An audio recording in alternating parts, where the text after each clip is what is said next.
Bonsoir et bienvenue. Aujourd'hui, on va parler de badge, d'open badge. On va voir un petit peu tout ce qu'on entend par ce terme en compagnie d'experts internationaux. Aujourd'hui, j'invite Serge, Béatrice et Maxime à me rejoindre sur scène. C'est la terminologie qu'on utilise via le petit bouton monter sur scène. Donc, je vous attends, chers amis. Alors voilà déjà Serge qui est suivi de Béatrice et de Maxime.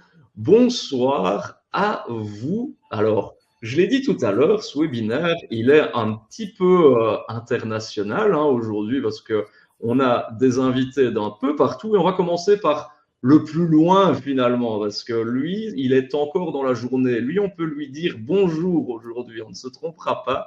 Il s'agit de Maxime. Bonjour Maxime, comment vas-tu? Bonjour et bonjour à tout le monde. Ça me fait plaisir d'être là. Et effectivement, il est seulement 15 heures ici, heure du Québec. Donc, ça me fait plaisir de me joindre à vous et je vous souhaite le bonsoir.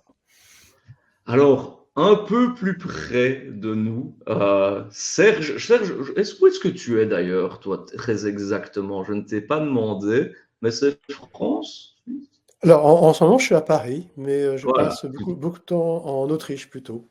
Autriche, c'est ça. Ouais, je confondais. Mais donc, Serge, bienvenue depuis la France. Et puis, encore un petit peu plus près de nous, nous avons Béatrice qui, elle, est en Belgique. Voilà, le quota belge est respecté avec nous deux. Bonsoir Béatrice, comment vas-tu? Bonsoir tout le monde. Donc voilà, moi je suis près de Wavre. Près de Wavre, exactement. Alors, on va peut-être faire un petit tour de table et commencer par vous présenter. Honneur aux dames, je dirais, avec Béatrice. Est-ce que tu peux te présenter finalement disons, 30 secondes, grand maximum, sans nous parler de trop des open badges? C'est l'idée. Voilà, donc moi j'ai fait un master en mathématiques, je voulais enseigner, donc j'avais d'abord commencé par 5 ans en travaillant dans une entreprise en informatique, puis je me suis lancée dans l'enseignement, j'ai travaillé 28 ans dans une école technique et professionnelle, et puis j'ai voulu changer un peu mes pratiques et renouveler un peu, et je suis rentrée dans une école, le collège Da Vinci à Perouet, qui est une nouvelle école, donc en création, qui a commencé avec 2 classes de première et puis qui est montée année par année, première, deuxième, 3, 2, 3, 2, 3, 4. J'ai été engagée au moment de l'arrivée des premiers rétos. Et voilà, donc l'agréable était que c'était une école carte blanche où tout est à créer, page blanche, il faut tout inventer.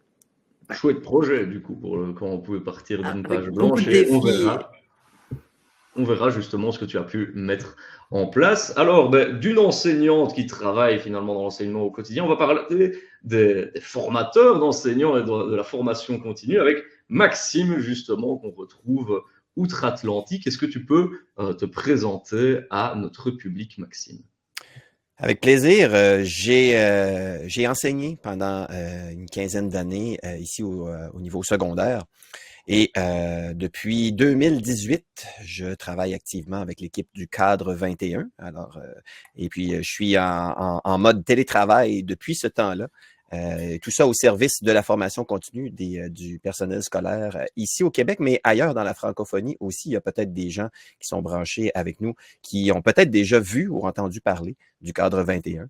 Ouais, donc, effectivement, j'occupe le poste de stratège numérique au sein de l'équipe, c'est-à-dire que je me retrouve à avoir un chapeau en partie de conseillance pédagogique pour l'aspect un peu plus contenu des formations, mais j'ai surtout un mandat de faire rayonner l'offre du cadre 21 dans le réseau, puis de parler de ce qu'on fait. Puis je vais en parler un petit peu plus tard là, dans la présentation d'aujourd'hui.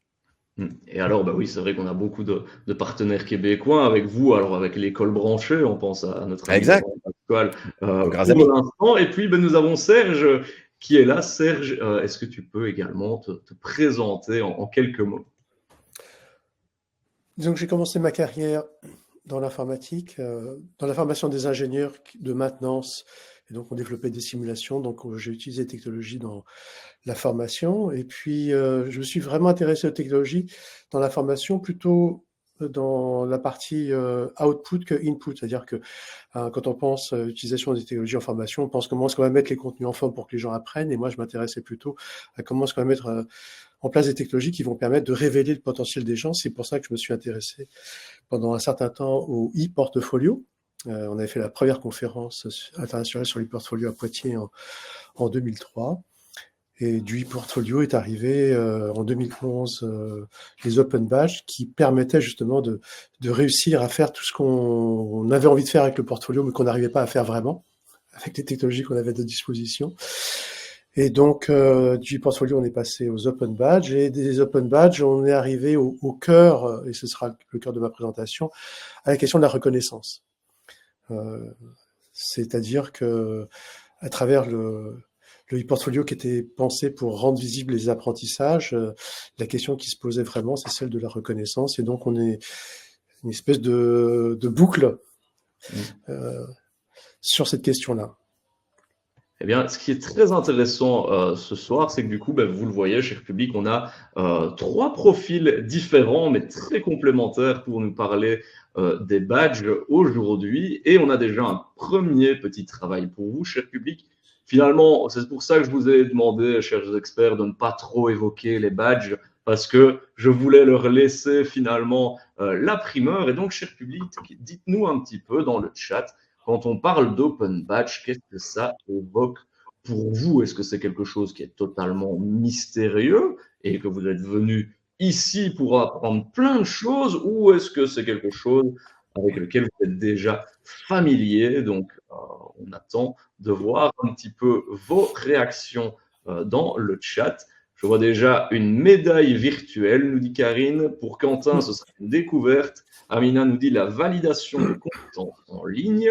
C'est une autre manière de valider. Alors, c'est ça qui est cool, c'est que vous répondez beaucoup et dès lors, le chat bouge beaucoup. Donc, il faut que mes yeux s'accrochent. Je vois Leïla qui dit un moyen pour valider des connaissances et des compétences. Pour Astrid, c'est un mystère total. Thomas nous dit, je suis curieux de découvrir le principe. Pour Axel, c'est tout neuf aussi pour lui. Est-ce que c'est une sorte de cadre de référence pour les skills numériques? Sophie nous parle de valorisation d'apprentissage. Aurore nous dit validation et diffusion de nouvelles compétences. Une reconnaissance des compétences, un visuel rapide de reconnaissance à la place d'un document, un peu à la mode chasse aux Pokémon, nous dit Sylvain. Bonne illustration. Un moyen de différencier un badge et la reconnaissance et la valorisation des compétences acquises au cours d'un apprentissage. Donc voilà, on a énormément de témoignages, en tout cas de réponses qui se rejoignent. Et il faut quand même prendre ça en compte aussi, c'est qu'on a quelques personnes quand même dans l'Assemblée qui sont là et pour voir et découvrir ce que c'est, qui n'ont pas encore vraiment d'idées concrètes de ce que sont les badges. Et donc, ce que je propose, c'est qu'on commence par un cadre peut-être un peu plus théorique pour remettre l'église au milieu du village, avec Serge qui va nous faire une première présentation de ce que sont les badges. Qu'est-ce que tu en penses, Serge? Ça va pour toi? On peut mettre aussi le café au centre du village. Généralement, en tout cas dans mon village, le café est en face de l'église. Donc comme ça, voilà. Dès qu'ils sortent de la messe, ils viennent à l'apéro. Voilà. Donc, je te laisse partager ta présentation.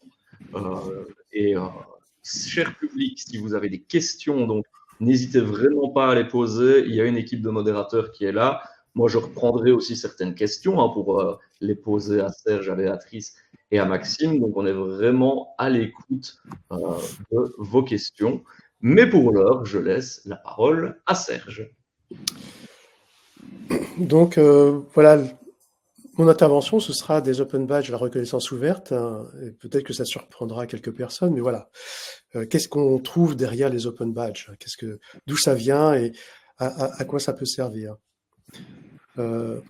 Donc, si on pense en termes des apprentissages, les chiffres sont pas tout à fait exacts, mais grosso modo, on peut dire que 10% des cours, des apprentissages sont faits de façon formelle, c'est structuré, que 20% sont plutôt non formels, donc on est plutôt dans l'aspect social, et puis 70% informels de façon plutôt non structurée. Voilà, grosso modo, quand on parle des apprentissages, on peut avoir cette règle de 10, 20, 70. Mais bon, les chiffres n'ont pas besoin d'être exacts, mais disons qu'en proportion, c'est cohérent.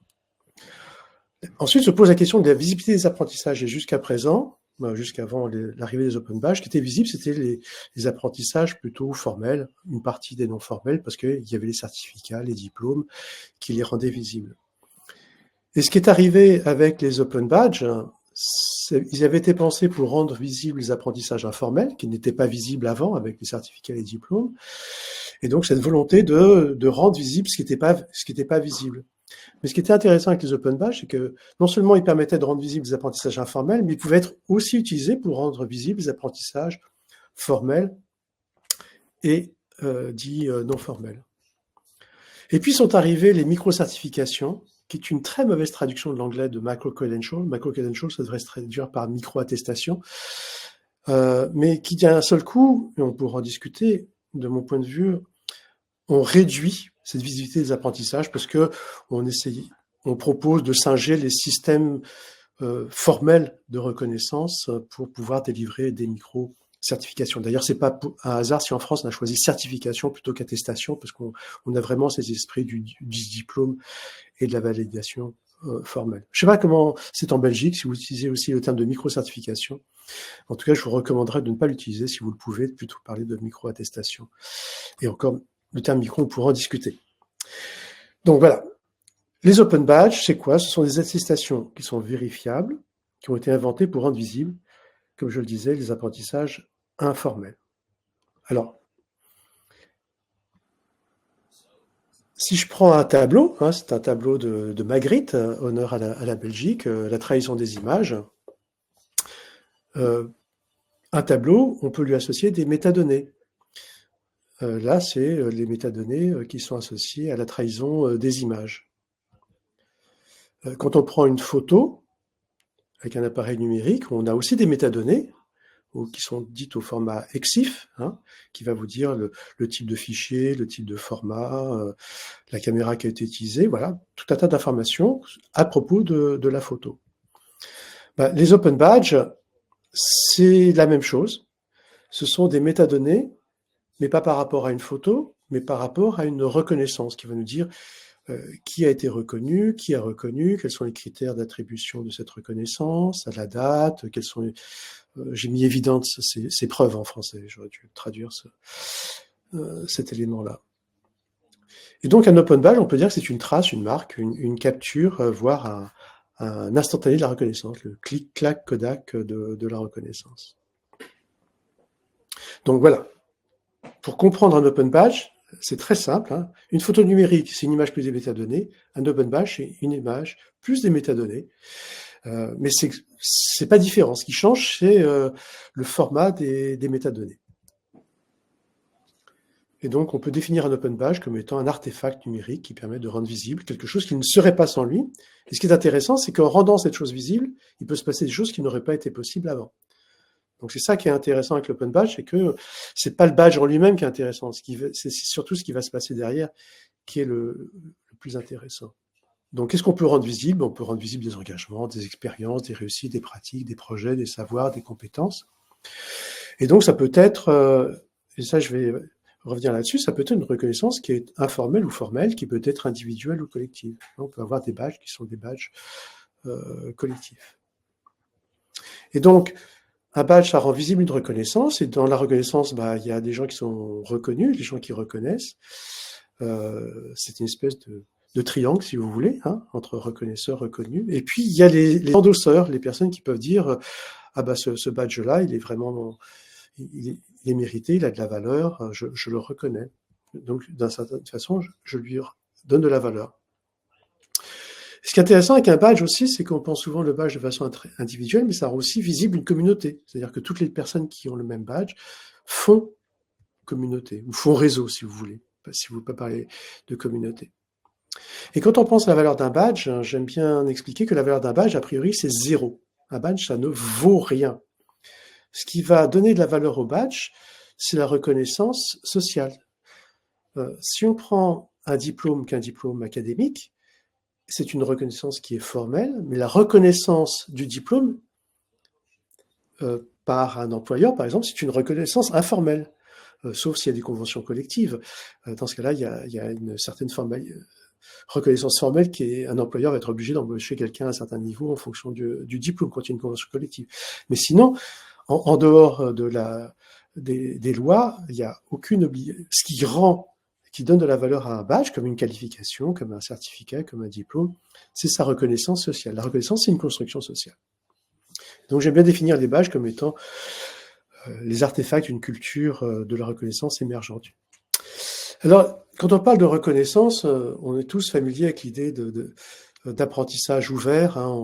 Si vous êtes dans la formation, vous avez entendu parler des Open Educational Resources, les ressources d'apprentissage ouvertes. Mais ce qui est intéressant, c'est que personne n'avait vraiment pensé à penser en termes de reconnaissance ouverte. Et là, ce que je veux montrer avec ce slide, c'est que la reconnaissance, si on la compare à un gâteau, c'est le gâteau lui-même. Et que la validation et la certification, c'est la cerise sur le gâteau. Ce que les gens attendent, c'est de la reconnaissance. Et puis, des fois, il y a la validation et la certification qui est absolument nécessaire. Mais c'est bien le gâteau, c'est la reconnaissance, c'est la certification, la cerise sur le gâteau. Là, vous me direz, il y a des gâteaux qui ont la cerise à l'intérieur. Et moi, ce que j'aime bien dire, c'est que si on prend la tarte au citron meringuée, si on rajoute des cerises dessus, ça la gâche. Donc, des fois, la validation, c'est pas quelque chose en plus de la reconnaissance. Des fois, ça peut être quelque chose en moins. Ça peut même éloigner des gens des processus de reconnaissance. Ça, on pourra en discuter. Donc, ce qui est intéressant, c'est qu'avant la naissance des Open Badges, seules les institutions avaient le pouvoir d'émettre des certificats. Et donc, on avait pensé les badges comme étant aussi un instrument qu'on allait donner entre les mains des institutions ou des corps constitués. Et ce qui s'est passé, c'est que les badges ont été utilisés au début plutôt pour une reconnaissance formelle des apprentissages informels. Et donc, on n'avait pas vraiment reconnu que les personnes étaient dignes d'émettre des badges. C'est-à-dire que les badges devaient provenir d'une autorité, que les personnes n'avaient pas vraiment la possibilité. On ne leur avait même pas donné l'entrée technologique pour leur permettre d'émettre des badges. Donc, c'était une ouverture de la reconnaissance, mais qui était sous contrôle. On ne voulait pas que n'importe qui puisse émettre des badges. Et ce qui était intéressant avec les badges aussi, c'est qu'ils nous ont permis de rendre visible cette asymétrie des pratiques de reconnaissance. Effectivement, s'il y a d'un côté des gens qui peuvent être, ou des institutions qui peuvent émettre des badges, et puis de l'autre côté des gens qui peuvent simplement les revendiquer, les quémander, il y a un problème d'asymétrie. Et donc, ça c'est ce qui nous a amené à penser autrement l'usage des Open Badges. Là, c'est la référence à La ferme des animaux de John Orwell. Ces Open Badges sont ouverts. Certains sont plus ouverts que d'autres.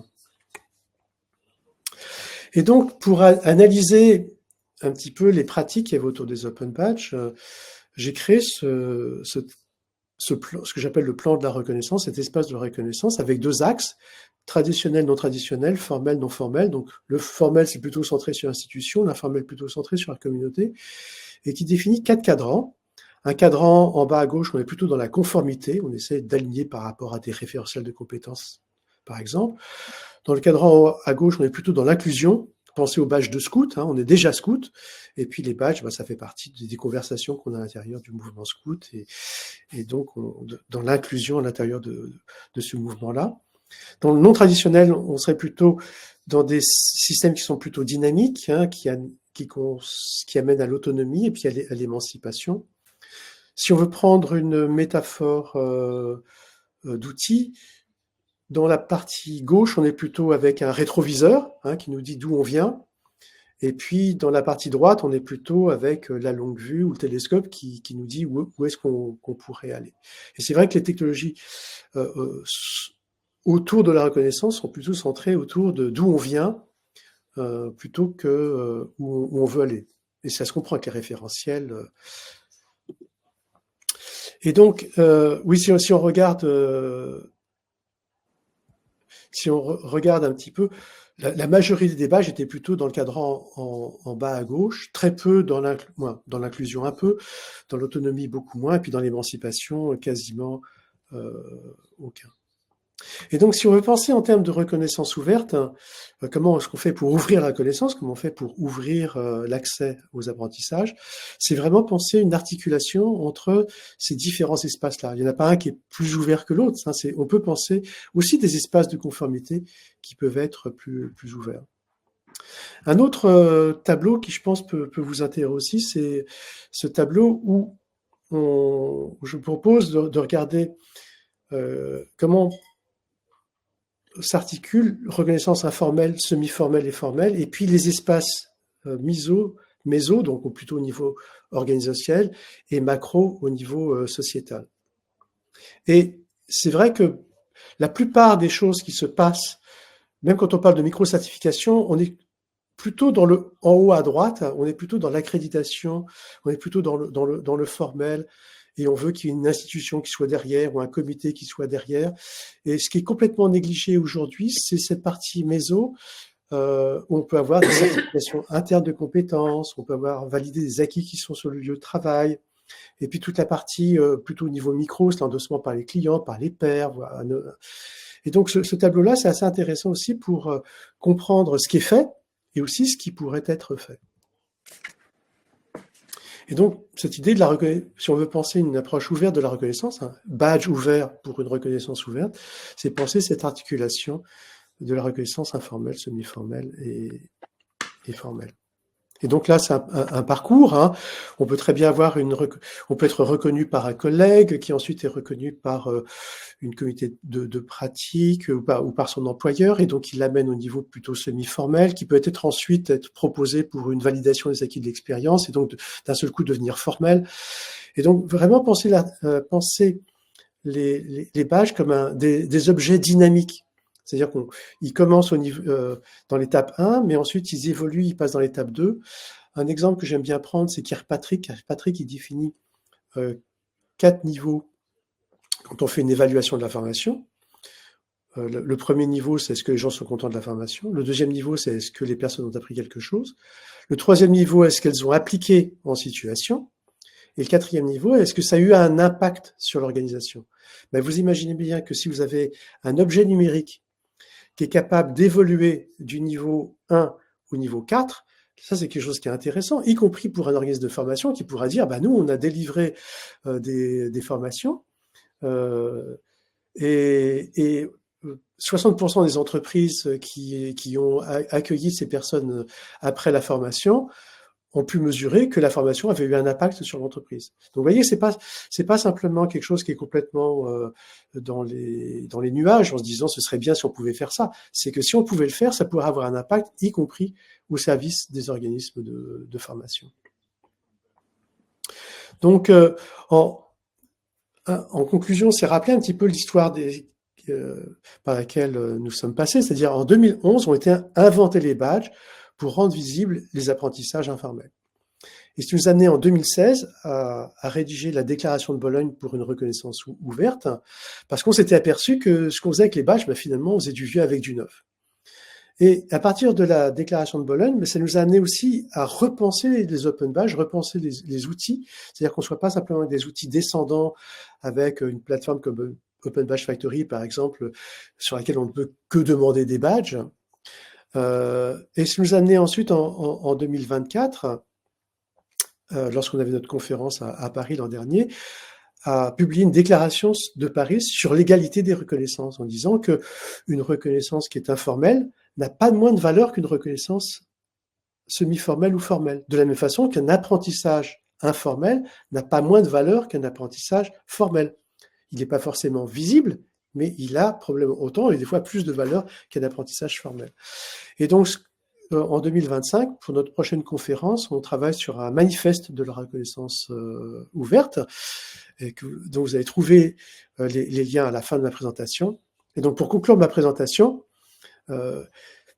les badges sont vraiment l'objet qui permet de rendre visible la reconnaissance. Donc, si on va avoir une conversation intelligente, il faut parler de la reconnaissance avant de parler du badge. Et d'où cette formule qui est « Quand le sage montre la reconnaissance, l'idiot regarde le badge » et l'appelle micro-certification.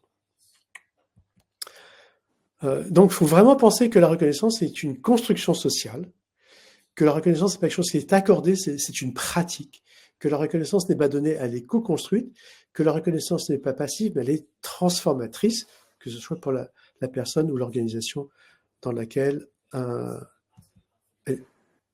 elle opère. Et donc, voilà, c'était ma présentation. Je pense que j'ai respecté les délais. Mais Et donc là, oui, dans un timing parfait. Merci beaucoup pour ta présentation. Je vais nous quitter ce partage d'écran. Alors, on a eu des questions qui sont arrivées durant ta présentation, tu t'en doutes bien, et n'hésitez pas à imiter Karine, Pauline et David si vous avez des questions pour Serge. Et on en a notamment eu une qui a été posée avant que tu en touches un mot. Question de Karine qui dit: de quoi dépend la valeur de la reconnaissance sociale des Open Badges? Et Maxime, en super élève, nous a dit, comme Serge le présentait dans une slide plus tôt, on base généralement la crédibilité des Open Badges sur un triangle de confiance, mais c'est vrai que ça vaut la peine de peut-être revenir là-dessus. Ah non, mais je peux laisser Maxime parler, justement, ça me... Au contraire, c'est encore mieux. Ah, mais merci. Mais justement, je reconnaissais dans une des slides de Serge un schéma que j'ai rencontré à plusieurs reprises dans le passé qui a été représenté vraiment sous la forme d'un triangle, où est-ce que cette crédibilité-là s'assoit vraiment sur, dans le fond, une certaine forme de confiance tripartite entre l'entité, l'organisme ou la personne, comme Serge le mentionnait là, tout à l'heure, qui va octroyer le badge, qui va faire en sorte que le badge est disponible pour des personnes qui vont en faire la demande selon des démonstrations, selon des critères, etc. Ensuite, on a également le récipiendaire du badge en question, donc la personne qui le demande et qui a fourni des éléments requis pour pouvoir en faire la demande. Et évidemment, c'est l'aspect social, c'est ça qui est intéressant, là, que Karine pose la perspective sociale de cette reconnaissance-là, parce qu'effectivement, cette confiance-là va venir avec le regard des autres. Hein? Le regard des autres sur cette interaction entre ce que nous, ici, on nomme l'octroyeur du badge et le récipiendaire du badge. Et là, je ne sais pas si Serge, tu es d'accord avec ce portrait-là là, que j'évoque. Absolument d'accord. Et ce que je vais rajouter, c'est que c'est important de penser, c'est l'articulation reconnaissance individuelle et reconnaissance collective.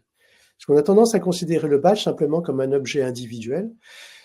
Mais par exemple, si j'ai reçu un badge et que mon badge a été validé par l'employeur en disant: ah ouais, c'est super, grâce à ce que tu as appris, tu nous as permis de faire ça. La valeur de ce badge-là a de la valeur aussi pour les autres personnes qui ont le même badge. Parce qu'elles vont pouvoir dire: tiens, Serge, qui a eu ce badge-là a été reconnu par son employeur. Et donc, c'est toute cette articulation entre individuel et collectif qui est vraiment intéressant et qui, jusqu'à présent, a été négligée dans les outils Open Badge. C'est-à-dire que on a son badge dans son passeport, dans son sac à badge, mais d'un seul coup, on ne sait pas combien de badges ont été émis, on ne sait pas combien de badges ont été endossés, on ne sait pas par qui ont été endossés. Or, c'est cette construction sociale qu'il faudrait faire avec les technologies autour des badges. Et pas simplement penser en termes de badges. Une autre façon de le dire, c'est que les données les plus importantes dans le badge, c'est pas les métadonnées qu'on a à l'intérieur, c'est les métadonnées d'usage, celles qui nous relient à l'extérieur. Et pour faire, et là j'arrête vraiment, pour faire le parallèle avec l'Internet, au début de l'Internet, je faisais la différence entre deux sortes de sites Internet. Les sites Internet qui étaient des espèces de hubs, qui étaient des points de départ pour l'exploration au-delà du net, et puis des sites web qui étaient plutôt des puits. Une fois qu'on rentrait dedans, on ne pouvait pas en sortir. Et les puits, c'était plutôt des Français qui avaient tendance à faire des puits, le site de l'INA, etc. C'était plutôt des puits. Une fois qu'on rentrait dedans, on ne pouvait pas en sortir. Et je pense que tout badge devrait être un point de rentrée dans l'espace de reconnaissance. Et pas simplement dans mon espace à moi, dans l'espace de reconnaissance collectif. Et j'ai fait 2 billets sur LinkedIn, ils sont en anglais, mais je vais traduire en français, où je pense que la reconnaissance, c'est quelque chose qui se co-construit, c'est comme une fibre qui nous permet de tisser des liens sociaux. Et donc cette articulation individuelle et collective me semble vraiment essentielle pour penser les dispositifs dans lesquels on utilise les badges. Alors, on a eu une question justement de David. Hein, tu parlais un petit peu du fait que ce soit reconnu par un employeur, mais qui nous donne ces badges, les employeurs, est-ce qu'ils les acceptent? Ça pose un peu plutôt la question, enfin si je peux rephraser un petit peu, c'est est-ce qu'on peut faire valoir finalement un badge dans le cadre professionnel et surtout comment est-ce qu'on peut arriver à le faire valoir dans ce cadre professionnel? Alors là, la réponse, c'est probablement pas celle que vous espérez. Il n'y a pas de miracle. C'est le problème qu'il y a avec les badges aujourd'hui ou les micro-credentials, enfin, c'est qu'on les pense à la frontière entre l'éducation, la formation et l'emploi. Or, il faudrait penser les badges au sein de l'organisation elle-même. Si on veut que les badges soient compris par les entreprises, il faut qu'ils soient utilisés à l'intérieur de l'entreprise. Et si on pense que les badges sont des outils qui permettent de rendre visible une reconnaissance, on sait bien que la reconnaissance est un facteur de cohésion des équipes. C'est un facteur de cohésion au sein de l'organisation. C'est un facteur de rétention de ses employés. Et donc, si on veut vraiment penser comment faire comprendre aux employeurs que les badges ont de la valeur, c'est qu'ils utilisent eux-mêmes en interne. Tant qu'on restera sur le badge frontière entre éducation, emploi, formation, les employeurs ne comprendront pas. Parce qu'ils vont se dire, ouais, c'est intéressant. C'est peut-être intéressant, mais j'ai les CV, j'ai tout ça. Maintenant, si on leur dit, avec les badges, vous avez un outil qui va vous permettre de rendre visibles les compétences à l'intérieur de votre entreprise. Imaginez que lors de l'entretien annuel, par exemple, vous reconnaissiez les compétences de vos salariés. Lors de l'entretien annuel, vous construisez le référentiel de compétences de l'entreprise. Et donc, vous avez vraiment un outil de développement individuel et organisationnel. Malheureusement, le badge aujourd'hui est trop pensé à la frontière entre éducation, formation, et pas d'outil comme un outil de développement de la confiance, de la reconnaissance au sein des entreprises.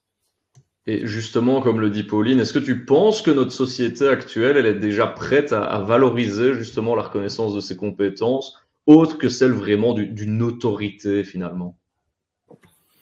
Oui. Je ne sais pas si on prend par exemple une lettre de crédit, si je suis reconnu par un expert dans un domaine et que je peux montrer que je suis reconnu par un expert dans ce domaine-là, ça va me servir.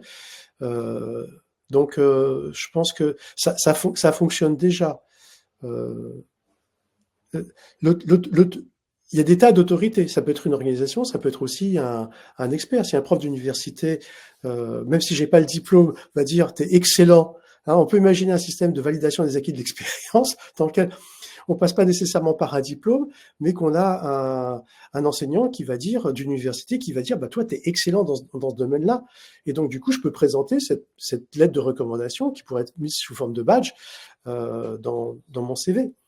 Donc, on peut. Et donc, là, ce que je donne comme exemple, c'est qu'une reconnaissance informelle peut avoir autant de valeur, voire plus qu'une reconnaissance formelle. Okay. Et donc, voilà, il faut s'habituer à ça. Il faut être un petit peu agile, comme on dit. On va continuer avec toi, Maxime.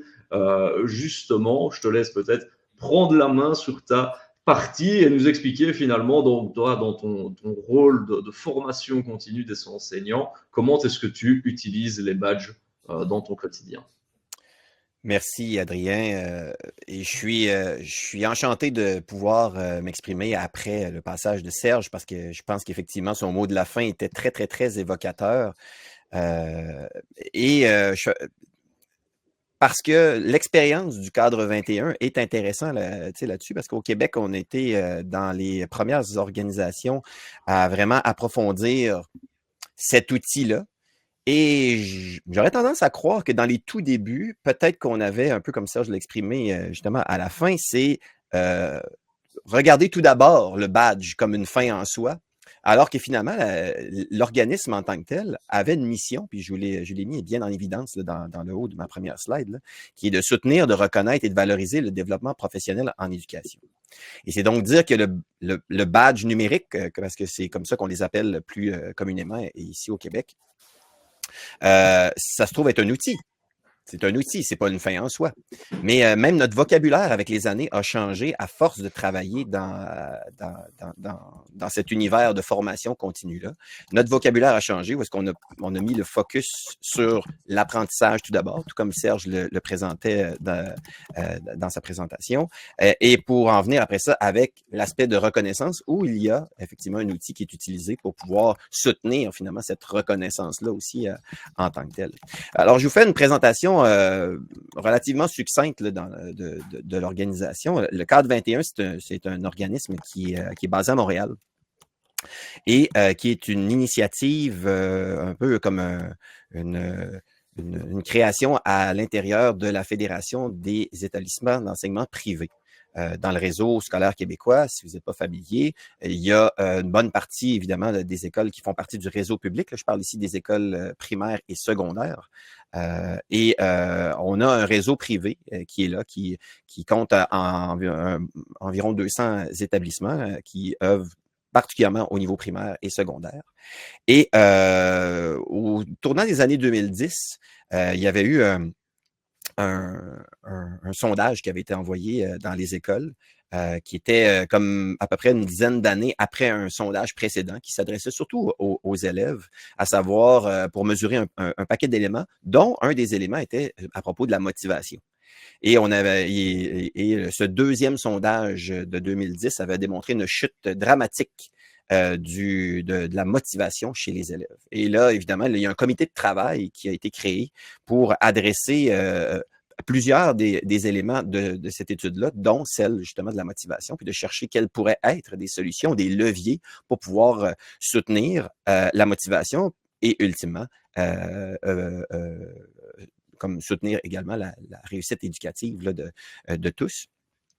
Et des éléments qui avait été ciblé comme étant un levier, c'est d'appuyer, de soutenir la formation continue des enseignants au premier chef. Et c'est un peu comme ça que l'initiative Cadre 21 est née, c'est-à-dire comme est-ce qu'on pourrait développer des ressources qui permettent facilement, de façon flexible, de façon agile aux enseignants, aux enseignantes d'un peu partout dans le réseau des écoles privées, mais déjà avec la perspective mais potentiellement pour tout le réseau québécois, pour peut-être même toute la francophonie, d'aller développer des ressources. Et à travers les travaux de ce comité-là, est venu un moment donné le fait de peut-être qu'il faudrait avoir peut-être une plateforme web de formation où est-ce qu'on pourrait déposer ces ressources-là. Et est venu avec ça aussi l'idée de peut-être avoir un système de reconnaissance par badge. Et tout ça dans un contexte, parce que là, on s'adresse vraiment aux enseignants, où est-ce que du moment où est-ce qu'on a son brevet d'enseignement, c'est comme si la formation était terminée. Donc, c'est comme si là, l'apprentissage était terminé, on tombait dans une perspective de travail. Et force est de constater que dans les dernières années, ça a bougé beaucoup en éducation et je suis sûr que c'est la même chose de votre côté, là, que vous soyez en France ou en Belgique. Et le contexte de la pandémie est venu accélérer bien des choses. Le monde de l'éducation a vécu plein de transformations. La recherche en éducation a amener aussi des nouvelles perspectives. Donc, les occasions de formation continue sont devenues bien réelles, bien importantes et même incontournables. Et c'est dans ce contexte-là que le Cadre 21 est né et a développé tout d'abord une plateforme d'auto-formation pour adresser sa mission première, qui était de, comme vous le voyez, soutenir, reconnaître, valoriser le développement professionnel en éducation. Et puisqu'il y avait une machine à badge qui était adossé à cette plateforme web-là, mais on parlait souvent d'aller faire le badge sur ce sujet-là qui était abordé.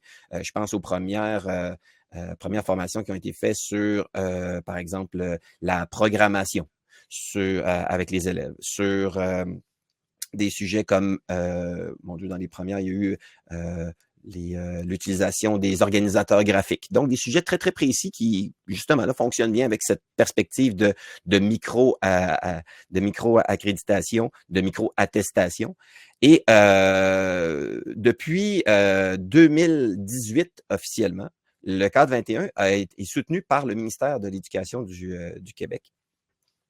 et a eu un levier financier pour pouvoir bonifier son répertoire d'auto-formation. Donc, on est aujourd'hui rendu à plus d'une quarantaine d'auto-formations qui sont offertes. Et grâce au soutien financier du ministère de l'Éducation du Québec, c'est totalement accessible sans frais pour tout le personnel scolaire de tout le réseau québécois, public, privé, primaire, secondaire et tous les autres ordres d'enseignement jusqu'à l'université, ce qui a donné un bon coup de pouce à l'organisme et qui a permis de développer une offre d'auto-formation très importante et évidemment, à devenir meilleur à l'intégration de cet outil qui est le badge numérique. Cet outil-là, puis je pourrais revenir à cette diapo-là, c'est ça qui est le fun.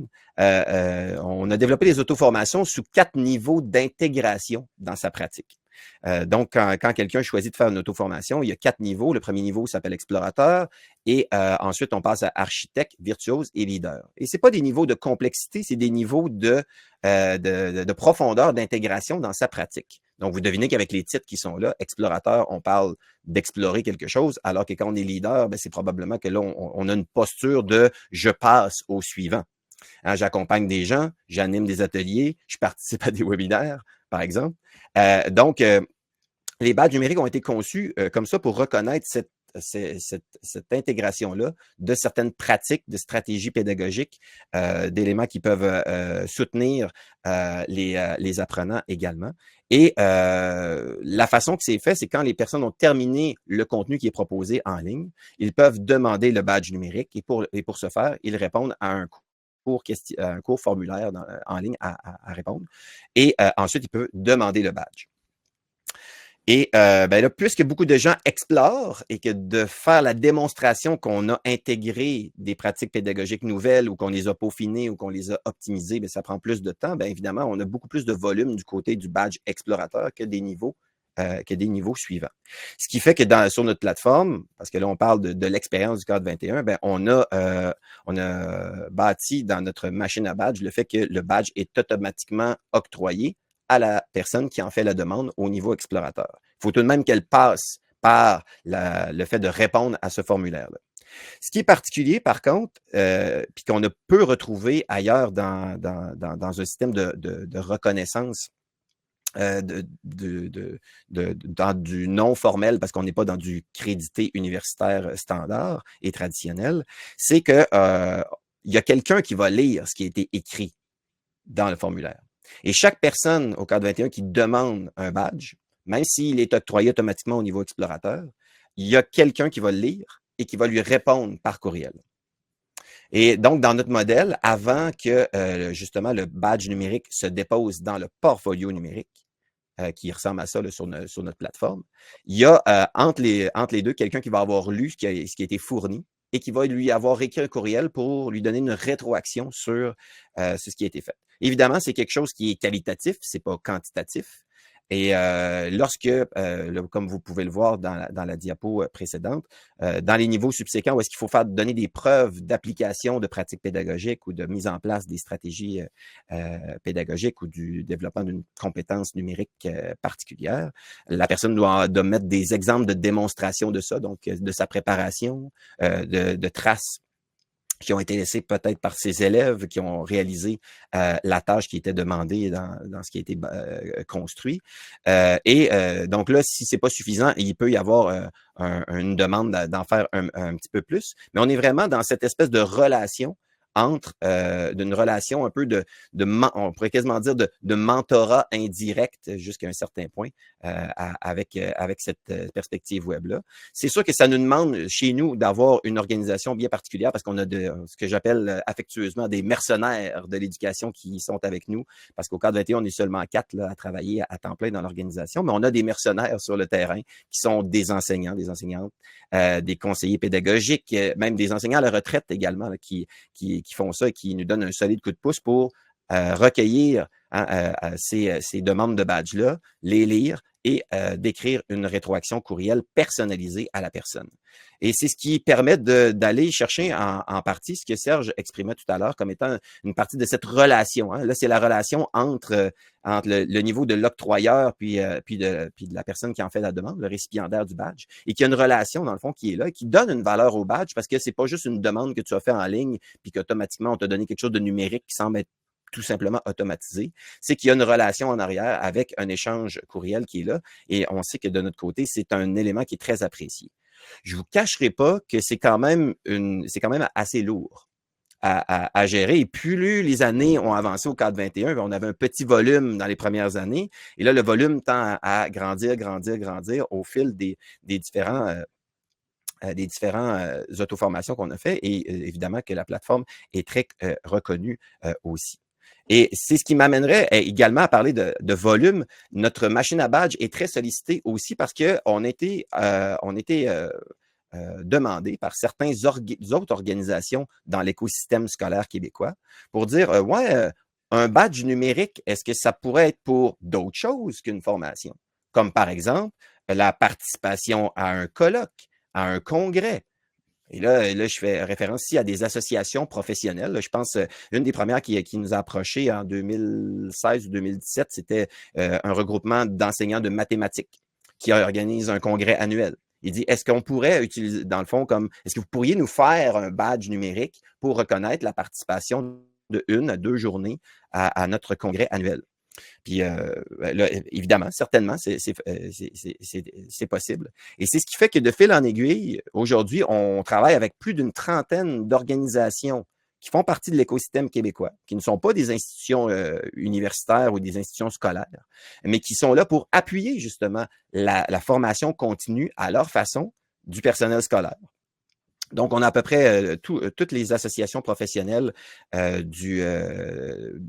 d'enseignants du Québec, là, qui dans leurs champs respectifs, donc les enseignants d'histoire, les enseignants d'art, les enseignants de français, langue maternelle, bon, etc., etc. On en a qui œuvrent avec des missions particulières parce qu'ils appuient le développement de la compétence numérique ou encore des éléments plus précis. Et c'est ce qui fait que notre offre, notre écosystème de badges numériques au cadre 21 a grandi. Donc, il y a les badges numériques des auto-formations que l'on héberge sur notre plateforme web. Et il y a également des badges qui sont octroyés par d'autres organisations que nous, qui sont également hébergés dans notre machine à badge et que on appuie, dans le fond, la mission de ces organisations-là pour pouvoir reconnaître d'autres activités de formation continue qui tomberaient dans ce que Serge nous a présenté tout à l'heure, dans la grande partie de l'informel. Notamment, vous voyez un type de badge qui est de lecture professionnelle. Là, on est vraiment dans l'informel.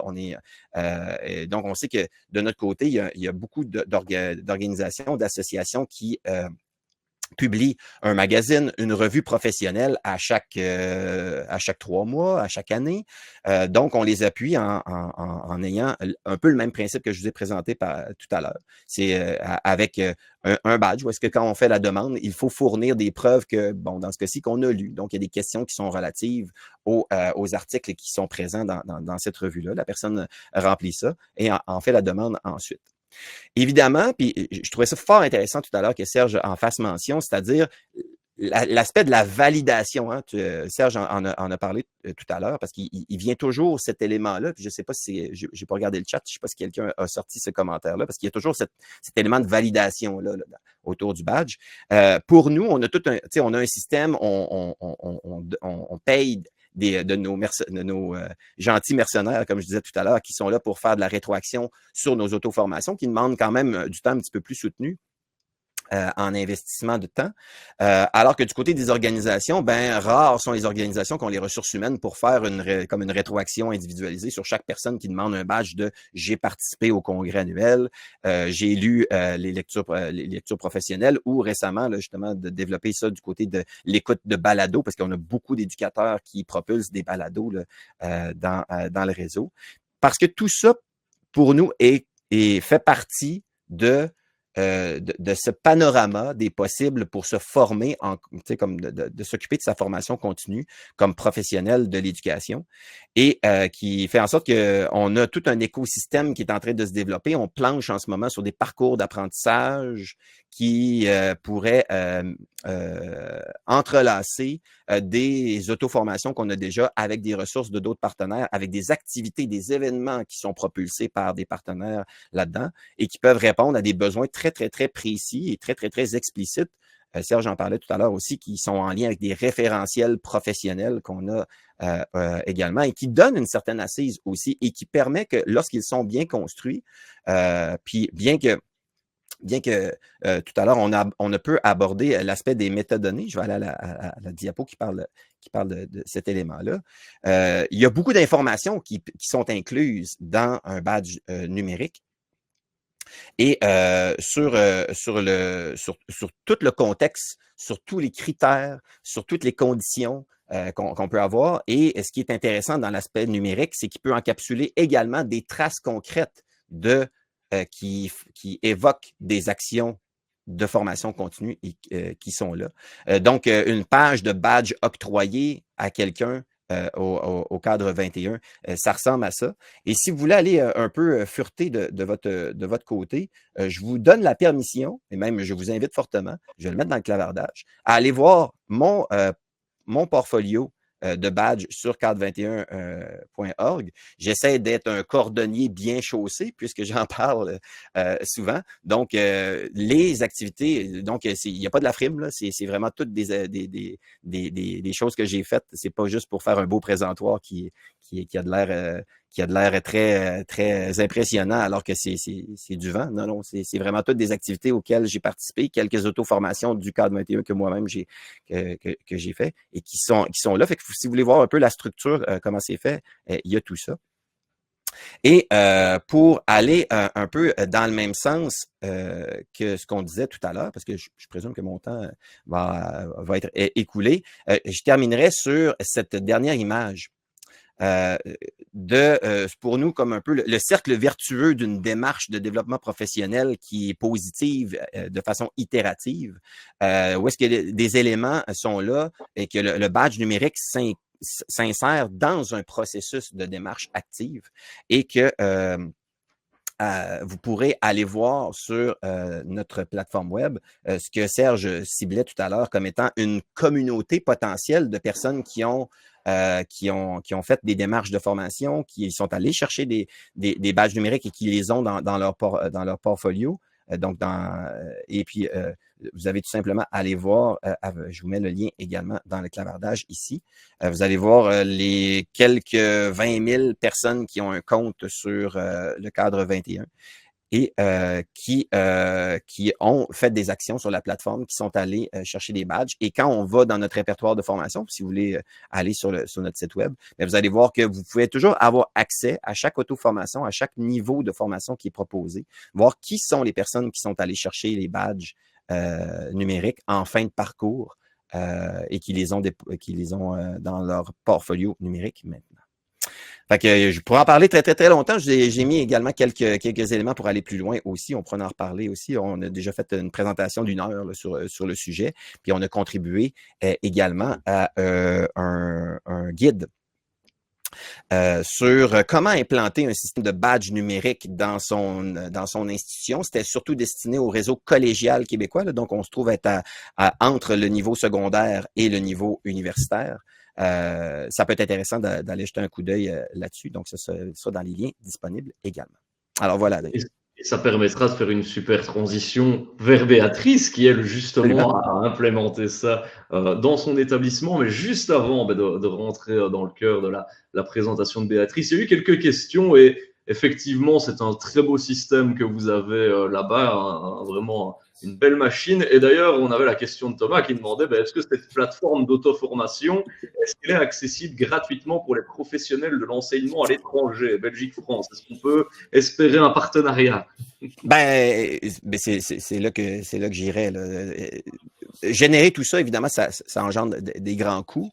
Comme je vous ai dit, on a pu déployer tout ça par heure le soutien financier du ministère de l'Éducation du Québec et en contrepartie, tout le personnel scolaire y a accès sans frais. Et là, ce qui commence à émerger en dehors du Québec, c'est des regroupements locaux, des districts, des conseils scolaires qui nous font qui rentrent en contact avec nous et qui demandent ça. Parce que ce qu'on a vu, c'est que à la pièce, une personne à la fois, ça n'a pas beaucoup d'incidence. Ça fonctionne beaucoup mieux quand une personne peut avoir accès à l'ensemble de notre répertoire pour pouvoir bénéficier et choisir y aller à son rythme et tout ça. Donc, on privilégie des ententes institutionnelles. Donc, si c'est quelque chose qui vous intéresse, bien, parlez-en avec votre équipe de votre côté, puis on sera évidemment très ouvert. Ça commence là, depuis 2-3 ans à essaimer un petit peu partout dans la francophonie hors Québec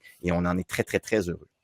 Je vois Serge qui très poliment lève le doigt. La parole est à toi, Serge.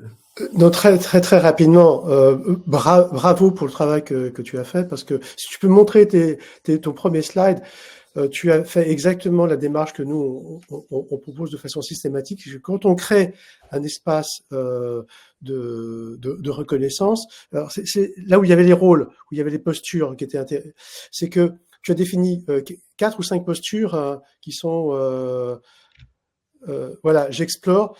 Voilà, ça, je pense que pour moi, c'est la diapo maîtresse, parce que quand on pense reconnaissance, il faut penser en termes de communauté de pratique. Et dans une communauté de pratique, on retrouve des postures. Et alors, nous, les postures qu'on utilise couramment, c'est ça m'intéresse, j'explore, je pratique, j'accompagne. Mais bon, c'est une autre façon de faire ce que vous avez fait. Mais je pense que c'est extrêmement important de penser la reconnaissance autour d'une pratique. On oublie que les compétences, ça n'existe pas indépendamment d'une pratique. Et que la pratique, ça provient d'une analyse réflexive. Moi, la reconnaissance, ça provient d'une analyse réflexive des pratiques. Et donc, moi, je dis absolument bravo. Et pour moi, c'est vraiment ce que vous avez fait là, c'est parfaitement aligné avec la réflexion qui est la nôtre depuis quelques temps maintenant. Oui, je peux rentrer dans les détails trop, parce qu'on n'a pas beaucoup de temps, mais effectivement, là, les 4 niveaux sont vraiment j'explore, peut-être parce que Oui. je connais peu. Ensuite, architecte, c'est j'essaie une première fois. Donc là, l'octroi du badge serait basé sur une première scénarisation pédagogique où est-ce que je ne l'ai pas juste réfléchi, je l'ai essayé pour vrai. Et je prends le temps, comme tu l'as dit, Serge, de prendre un moment réflexif sur ma pratique une fois l'activité vécue en classe avec les élèves. Ou là, on a même des auto-formations qui s'adressent à ceux qui accompagnent, puis c'est un peu la même chose avec la posture d'accompagnement. J'avais une situation problème nouvelle, je ne l'avais jamais abordée, j'ai planifié quelque chose, j'ai vécu un accompagnement et je prends du temps ensuite. Puis au niveau virtuose, je suis capable de démontrer que maintenant, ça fait partie de ma pratique. Au quotidien. Je l'ai vraiment inclus à plusieurs moments dans une session, dans une année scolaire. Et puis ensuite, c'est ça, le dernier leader là, qui se trouve être... Évidemment, là, on est à Virtuose et leader, on est vraiment dans la reconnaissance pure. On reconnaît ta pratique professionnelle, ta posture pédagogique et professionnelle autour de ça. Et c'est là que, comme tu le disais tout à l'heure, on est vraiment plus dans l'informel, mais il est si important pour appuyer et soutenir les gens à demeurer dans la profession, à persévérer et à passer au suivant également, là, parce qu'on a besoin de ça dans le réseau. C'est comme ça au Québec et je suis sûr que c'est comme ça de votre côté aussi. Maxime, tu disais justement que vous avez créé un guide sur comment implémenter justement une solution de badge dans son établissement scolaire. Eh bien, on n'a aujourd'hui pas besoin du guide, il sera grandeur nature puisque Béatrice, c'est ce que tu as fait toi dans ton établissement scolaire. On va voir un petit peu justement en ta compagnie tout le chemin qu'il y a eu justement, et on parlait du Covid tout à l'heure, qui avait aussi bouleversé un petit peu les pratiques. Toi, de ton côté, il t'a un peu retardé pour remettre en marche la machine. Voilà. Mais donc, Voilà. Donc voilà, donc nous, c'est vraiment un cas vraiment de terre à terre, je dirais, dans un établissement scolaire qui était en pleine création. Donc c'est une école qui est partie de zéro et qui a commencé progressivement à première, deuxième, troisième, et ainsi de suite. Ce n'est pas moi qui ai mis en route le système de badge. J'aime autant rendre hommage à mes collègues qui avaient, oui dire, notamment outre-Atlantique, ce système de match qui débarrait, etc., et qui ont voulu l'implémenter dans l'école. Il faut savoir que l'école, en n'ayant pas une pédagogie bien particulière, comme Freinet, des choses comme ça, essaye quand même d'être un peu innovante et notamment se référer en tout cas pas mal le principe d'intelligence multiple, et donc en essayant de reconnaître les diverses qualités des élèves. Et dans ce cadre-là, le badge paraissait une manière d'effectivement reconnaître d'autres qualités que simplement les qualités scolaires de l'élève. Voilà, donc donc ça c'était la première version, moi j'ai participé à la deuxième plutôt.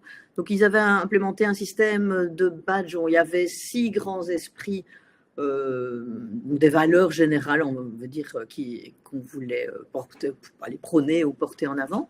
Et dans chacun de ces, donc ça représentait une sorte de super badge. Et à l'intérieur de chacun de ces esprits, il y avait des sous-badges. Donc c'est ça la feuille, enfin ce que vous voyez en vert. Mais c'était le super badge, c'est un peu trop petit pour voir lequel c'est, mais il y avait donc 5 sous-badges dans ce cas-là. Il fallait que les professeurs constatent par 3 fois, différents professeurs constatent une qualité chez un élève et lui disent, voilà, je te donne un check, ce qu'on appelait un check pour ce badge-là. Et quand les 3 cases étaient signées par un professeur, l'élève obtenait le petit badge, on va dire, et quand toute la famille verte, par exemple, était acquise, alors le super badge était acquis. Et les élèves avaient reçu un passeport open badge qui était un petit document papier, un petit carnet papier dans lequel on écrivait cela. Alors, je me permets, justement, j'ai zoomé un peu dans l'image de mon côté pour voir. Donc, on a esprit créatif, esprit libre, esprit pro, esprit perfectionniste, esprit citoyen, et en vert, c'est l'esprit d'équipe, justement. Voilà, j'en reparlerai de toute façon parce que voilà, l'évolution fait qu'on a un peu simplifié ça. Donc voilà, donc les super badges et puis des sous-badges, donc 3 checks par badge pour obtenir un badge. Alors, on s'est rapidement heurté d'abord d'une part au Covid qui nous a interrompu, remis en route. Donc faire le lancement, donner à connaître le système qui est encore totalement méconnu chez nous, aux élèves, aux parents, aux professeurs, etc. Le Covid, etc. nous a, finalement, on a pas pu s'y retrouver avec ça. On avait une lourdeur importante au niveau de ce petit carnet qu'il fait avec l'élève et une lourdeur au niveau de la multiplicité des sous-badges, on va dire, qui fait qu'un comportement, il fallait un petit bout de temps au prof de dire tiens, je vais le mettre dans quelle case, à quel endroit. Donc voilà, donc ça, malgré qu'on trouvait le système très bien, ça n'était pas simple à gérer. Et alors au final, par contre, on s'était affilié à une plateforme officielle, je ne sais plus laquelle, je ne sais plus, peut-être Open Badge Factory, pour leur octroyer une sorte de reconnaissance externe. Voilà, donc ça, on est resté un petit peu, ça a été un peu en veilleuse suite au Covid, et on a décidé de réviser le système, donc de passer à une version 2.0 je ne sais plus, en 2021. Non, 2021, on les avait mis en route et voilà, peu importe, on a décidé de les remettre au goût du jour après un peu de calme après le Covid et de le simplifier. Alors, ce qui s'est passé, c'est qu'on n'a plus pris que les super badges, en gros. Enfin, bon, c'est pas tout à fait les mêmes dispositions. Donc, en fait, il n'y a plus que 6 possibilités. Donc, l'esprit citoyen, l'esprit d'équipe, l'esprit créatif, esprit positif, esprit réfléchi et esprit pro. Donc, c'est des valeurs au sein de l'école, on trouvait utile de mettre en valeur. On a créé au sein de la plateforme de l'école qui est Smart School, en ce qui nous concerne, on a créé un encodage où, au lieu de devoir demander à l'élève son petit carnet, etc., le professeur encode directement sur la base de données de l'école le check qu'il octroie. Et l'élève peut suivre en temps réel et voir que son check a été octroyé effectivement. Et troisièmement, alors cette fois-ci, il faut 10 fois une reconnaissance d'un comportement dans l'esprit en question pour obtenir réellement le badge. Et alors, un professeur ne peut pas mettre plus de 3 fois une reconnaissance sur la même qualité. Donc voilà, c'est d'autres professeurs qui doivent appuyer le fait qu'effectivement, on constate chez cet élève ce type de qualité. Voilà. Et alors, on a décidé aussi, puisqu'on estime qu'en secondaire, les élèves évoluent beaucoup, et changent très fort, que ce serait par cycle, donc première, deuxième. Chez nous, il y a 6 années. Première, deuxième, on remet les compteurs à 0 à chaque fois. 2, 3, et puis, 3, 4, et puis 5, 6. en se demandant, mais on n'y est pas encore arrivé, parce qu'on vient seulement de remettre en 2024 les choses là, en se disant, tiens, un élève qui pendant tout son cycle, s'il était à l'école pendant tout son cycle, a obtenu plusieurs fois le même badge, on envisageait d'essayer de l'officialiser encore plus, puisque effectivement c'est une qualité récurrente. Mais voilà, d'autre part, des qualités peuvent être acquises plus tard par l'élève. Donc voilà, donc ça c'est notre nouveau système tel qu'il a été conçu. Et je crois que j'ai illustré à la diapo suivante. Voilà, donc dans Smart School, qui est notre plateforme d'école, ben on a voulu rendre des choses très très simples en fait, pour que l'octroi, le professeur en classe dit voilà, ce que tu viens de faire là, c'est vraiment super, je t'octroie un chèque, que le professeur en quelques clics puisse tout de suite finaliser ça et pas l'oublier, le mettre sur un coin de feuille, etc. Et que l'élève, lui, puisse constater que son tableau de badge, effectivement, évolue. Et donc voilà, c'est simplement, on aurait voulu développer une sorte de vraie appli, mais ça n'a pas encore été possible. Et donc pour l'instant, au sein de notre plateforme, on va pointer l'élève et dans un tableau, on vient marquer son nom en disant voilà, monsieur un tel a constaté. Enfin, on n'a pas le commentaire, on voudrait, mais ça viendra peut-être après. On ne peut pas avoir l'explication pour l'instant, on note juste, on donne un chèque, point à la ligne. Mais généralement, en classe, on dit à l'élève, ah tiens, ce que tu viens de faire, ça c'est vraiment sympa, je te mets un chèque.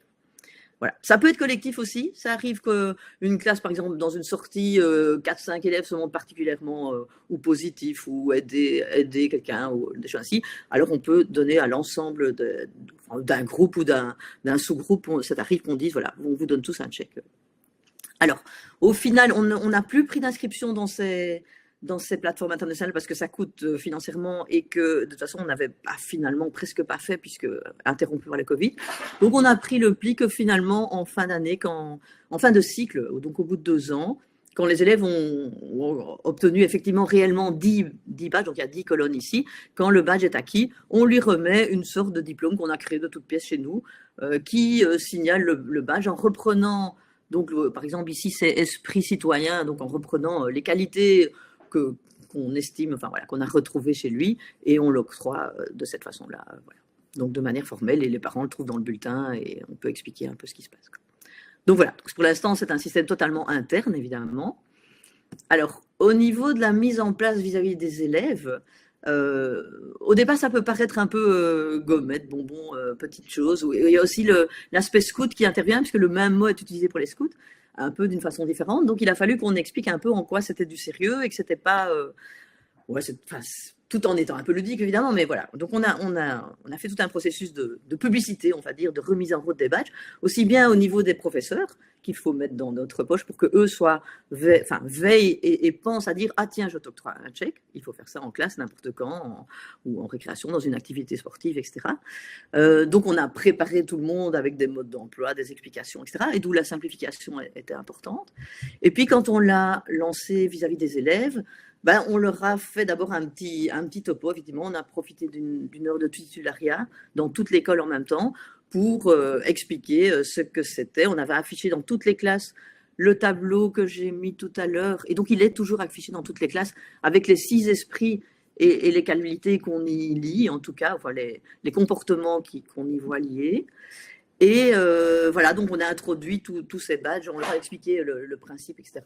Et l'idée maîtresse, et je l'ai entourée, c'est expliquer aux élèves que d'une part, on voulait voir autre chose que seulement leur capacité en latin, en mathématiques ou des choses ainsi, et reconnaître donc d'autres qualités qu'on voulait mettre en avant en disant, voilà, tu es plus que simplement un élève à l'école avec des résultats à faire, tu es un humain avec tous ces aspects.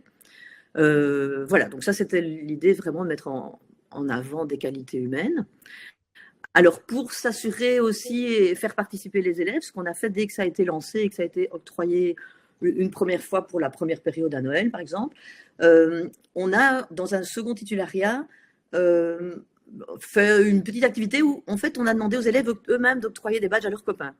Donc, en fait, ils ont tous reçu un tableau, une liste qui est ici, avec la liste de leurs copains, les 6 esprits, et devaient cocher pour chacun de leurs copains le badge, enfin le chèque que eux, octroieraient à leurs copains, avec une petite explication. Et en leur disant, justifiant, en disant, voilà, nous, on vous voit en classe en tant que professeur, mais en fait, vous avez des comportements qui sont peut-être différents avec vos copains dans la cour de récréation, en dehors de l'école, etc. Et donc, c'est des choses que nous, on ne voit pas et qu'on ne reconnaît pas, et donc, on allait chercher chez eux l'information. Ça a très bien fonctionné, les élèves ont trouvé ça sympathique. On avait bien précisé, c'est trop petit aussi pour le voir, mais je vais peut-être le lire, qu'il devait donner des commentaires, je l'ai noté. Bon, les consignes étaient que ça devait être, alors je regarde, avec un esprit de bienveillance, qu'il fallait obligatoirement mettre un check à chaque élève, donc il fallait au moins trouver une qualité à chaque élève, même si ce n'était pas un copain. Un seul check par élève, donc on n'octroie pas 4 badges à un élève, et il fallait expliquer en quelques mots pourquoi. Et en fait, on a même dans certains cas redistribué ou lu aux élèves, on a collationné en fait ce que le copain m'a dit en disant pourquoi ils avaient octroyé tel badge. Alors avec tout ça, le professeur a fait la liste, a coché combien de fois quel badge avait octroyé, et le badge qui avait été le plus octroyé pour le même élève, on lui donnait vraiment un vrai check. Donc le professeur a officialisé ça.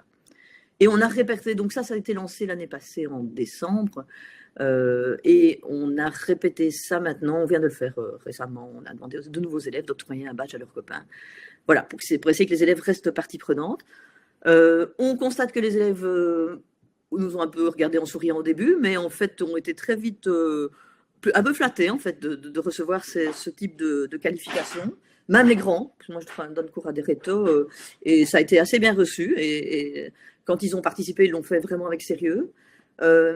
Moi, personnellement, j'avais très à cœur de mettre en avant les élèves très discrets, parce qu'il y a des élèves, je trouve, qui sont très, très moyens d'un point de vue scolaire et qui, généralement, travaillent beaucoup pour arriver à des résultats qui sont parfois peut-être un peu injustes au vu de leur travail. Et que ça, c'est vraiment une manière de les mettre en avant, parfois dans leur simple fait qu'ils sont très persévérants, malgré qu'ils ont des résultats mitigés, des choses comme ça. Donc voilà, moi, je trouve ça très important. Ça permet pour moi aussi aux professeurs de se questionner un peu autrement sur l'élève, en se disant celui-là il me casse les pieds, mais n'empêche que quand il faut ranger la classe, c'est le dernier qui reste pour mettre les chaises sur les bancs. Donc c'est une manière aussi de voir certains aspects des élèves, ou alors quand on est en sortie, etc. D'un point de vue pratico-pratique, on est content d'avoir une facilité beaucoup plus, enfin, que ça va beaucoup plus rapidement, donc au niveau encodage, etc. Maintenant, on n'est pas encore au top, il faudra encore que ce soit plus simple. On aurait voulu vraiment créer presque une vraie application Internet où directement le prof allait juste cocher et c'était facile. C'est un peu moins simple pour l'instant, mais enfin voilà, ça fonctionne. Et une de mes grandes interrogations, c'est qu'on s'est réduit à 6 esprits. J'ai été lire pas mal dans des choses de psychologie diverses sur les manières d'un peu encadrer ou classifier les personnalités des gens. Ça me semble peut-être un peu encore réducteur ou insuffisant. Mais voilà, on progressera certainement encore là-dedans en disant est-ce qu'on doit ajouter un 7e, 8e, mais certainement pas 15 parce que sinon ça devient, nous semble-t-il, ingérable. Tu le disais, donc finalement ça a été bien accueilli par les élèves, même si on imagine, comme tu l'as dit, qu'ils souriaient un petit peu au début. Il y a cette faculté aussi de noter entre guillemets les copains. Et est-ce que les enseignants de l'école, ils reçoivent aussi des badges endossés par les élèves, par exemple? Est-ce qu'on pourrait imaginer ça? Alors, naturellement, on ne l'a pas fait systématiquement et ce ne seraient peut-être pas les mêmes esprits ou les mêmes badges, mais ce qui est arrivé de manière naturelle, c'est que les élèves, parfois, en réflexion, et même par exemple les élèves de réto qui font il y a diverses activités en fin de réto où les élèves s'adressent aux professeurs, ou les élèves ont parfois eux-mêmes en disant Madame Lebrun, on vous octroie le badge du prof qui fait le plus ceci ou le plus cela. Donc voilà, donc finalement c'est devenu un peu une culture de l'école, c'est ce qu'on souhaitait aussi d'ailleurs, qui était de référencier à ça en inventant à ce moment-là une qualité. C'était une manière en réto, quand on fait un discours de fin d'année ou quoi, d'octroyer des badges aux professeurs. Donc c'était comme ça, mais plus dans le style ludique, on va dire. On ne l'a pas vraiment institutionnalisé. Et on a aussi eu, entre nous, c'est arrivé aussi pour des événements comme Noël ou quoi, en disant voilà, je t'octroie le badge un tel. Voilà. Ça nous arrive c'est une sorte de culture d'école qui est arrivée. Et un aspect aussi que je n'ai pas signalé, que j'ai peut-être négligé, c'est que quand c'est arrivé dans les premiers bulletins, par exemple, de remettre un bulletin avec un élève qui double, mais avec 2 badges dedans, voilà, évidemment, ça n'a rien à voir avec le fait que l'élève doit redoubler, c'est peut-être pas rigolo, mais on a quand même signalé aux parents que tout en estimant que cet élève doit redoubler, on estime aussi que cet élève a des qualités autres qui font que voilà, que c'est pas parce qu'il double qu'il n'est pas valable ou qu'il a d'autres. Voilà. Donc, et parfois, des parents sont parfois étonnés, de toute façon, le prennent bien et sont agréablement étonnés, je pense quand même. Barbara demande combien y a-t-il d'élèves justement à l'école d'Avincy je m'interroge sur la complexité de mise en œuvre dans un établissement très peuplé, parce que comme tu le dis, il y a quand même certaines difficultés inhérentes à un tel projet, quoi. Alors pour l'instant, donc actuellement on est à 600 élèves. On a comme projet de rester à 650 maximum. On ne veut pas grandir. On nous a proposé. C'est une école qui a commencé avec 45 élèves, qui a progressé, dont la commune nous propose des bâtiments, etc. Mais on veut rester à taille la plus humaine possible pour rester voilà, le plus bienveillant et le plus proche de nos élèves. Ceci dit, on n'a pas tellement de restrictions à partir du moment où tout le monde rentre dans le système et qu'on travaille sur la plateforme de l'école. Bon, pour l'instant, il y a un petit peu d'artisanat dans le sens où c'est l'équipe Badge qui crée le fameux tableau dont vous avez vu là, donc on remplit pour donner les chèques. C'est le titulaire qui est censé, pour sa classe, avant les conseils de classe, et on leur a fourni tout un mode d'emploi, imprimer la liste de l'état des lieux des badges de chacun de ses élèves. Et c'est lui qui doit, s'il constate qu'un élève est arrivé à 10, qui doit aller chercher à la salle des profs. Il y a des casiers avec les 6 diplômes, il va le chercher, il note et il met le badge dans le bulletin, quoi. Donc, je pense que ça, c'est multipliable, entre guillemets, à l'infini, si tout le monde est au point, quoi. Sauf la mise en place du tableau qui devrait être automatisée. En tout cas, l'idée suscite... Oui, c'est vrai. L'idée suscite l'envie. En tout cas, la moitié nous dit qu'ils sont carrément chauds à mettre ça en place, et d'autres à voir, parce qu'il y a aussi justement tous ces aspects un peu plus techniques, voir comment on peut mettre ça en place. Mais personne nous a dit non, on va pas mettre ça en place, c'est trop compliqué. Donc, il y a de l'intérêt derrière ce système. Alors, on a encore plusieurs questions qui ont été laissées en suspens. On va y revenir bien évidemment. Il y avait une question d'Ariane qui est arrivée lorsque l'on parlait justement des badges à l'école, mais qui peut finalement s'appliquer à tous. Est-ce qu'on peut perdre un badge si par exemple un élève a gagné un badge, on va dire en esprit critique ou que sais-je, et qui derrière ça fait tout le contraire? Est-ce que on peut lui retirer finalement un badge? Et puis après, je vois Serge, ça soulèvera une question un peu plus d'ordre général, mais dans un premier temps, est-ce que finalement, à votre école, est-ce qu'il pourrait perdre un badge? Non, jusqu'à présent, arriver à 10, c'est quand même pas si simple. Ils ont 2 ans pour le faire, donc c'est par cycle de 2 ans. On pourrait se considérer qu'un élève ne confirme pas, c'est-à-dire qu'un comportement qui a été... Il faut avouer que de temps en temps, on octroie un petit chèque, mais bon, on a 10 de réserve pour mettre en avant un élève, même si c'est pas forcément un trait fondamental de sa personnalité. Il y a un peu de bienveillance qui fait que on pousse un peu, mais seulement comme on en a 10 pour y arriver, généralement il n'y arrive pas, même si on lui a mis un peu par, pas être méchant, mais par gentillesse, on va dire, par bienveillance. Donc ça c'est une chose, on n'en a jamais retiré, on n'a pas non plus de recul puisqu'on n'a pas fait assez. Je me vois pas retirer un badge, mais par contre ne pas le réitérer dans le cycle suivant, oui. En fait, ils repartent à 0 et donc à voir si ça confirme, c'est vrai qu'ils évoluent. Et voilà. Ok. Une question finalement pour Maxime ici, parce que finalement on l'a dit que vous avez vu au début que, en tout cas à l'école, les élèves ont commencé à être motivés, mais il y a une question ici de Karine qui demandait, j'aurais aimé savoir dans quelle mesure la reconnaissance des compétences informelles par cadre 21 a influencé la motivation des enseignants à développer leurs compétences, parce que, comme tu l'as dit tout à l'heure, il y avait aussi un gros manque finalement de motivation, c'était ça un peu votre postulat de départ, qui vous a obligé à vous réinventer? C'est probablement la plus grande question parce que ça va même chercher la mission première de notre organisme, où est-ce qu'on est un peu dans l'intangible. Puis de notre côté, on est capable de on a quelques éléments mesurables parce qu'on peut savoir combien de personnes ont cliqué sur l'entrée dans une auto-formation, combien de personnes ont cliqué jusqu'au bout à aller demander le badge. Ces personnes-là ont combien de badges dans leur portfolio? Est-ce qu'ils ont, un peu comme Serge le pointait tout à l'heure, est-ce qu'ils ont été un petit peu plus loin dans la démarche proposée de dire comme oui, j'explore, mais est-ce que je vais aller jusqu'à l'intégrer, à l'essayer concrètement? Donc, on a quelques éléments qui démontrent ça, mais en même temps, je vous cacherai pas que, et je devine que c'est la même chose de votre côté, la denrée la plus rare pour tout ça, c'est le temps. Et c'est probablement l'élément le plus précieux, la matière première qui est la plus importante dans tout ça. Mais je crois, parce que là, ça fait déjà 7 ans là, que je travaille avec l'équipe là-dessus. Je crois que on contribue au fait de reconnaître puis je reviens encore avec ça, ce que Serge identifiait comme toute la section de l'informel. et d'être capable de rendre explicite l'informel qui compte aussi pour la formation continue. Puis nous, ce qu'on a vu, ce qui est arrivé aussi il y a deux ans et demi, si je ne me trompe pas, c'est qu'il y a une loi qui a été adoptée ici au Québec et qui concerne les enseignants qui ont l'obligation de faire 30 heures de formation continue sur 2 ans. 30 heures, si on considère juste du formel, 30 heures, c'est beaucoup.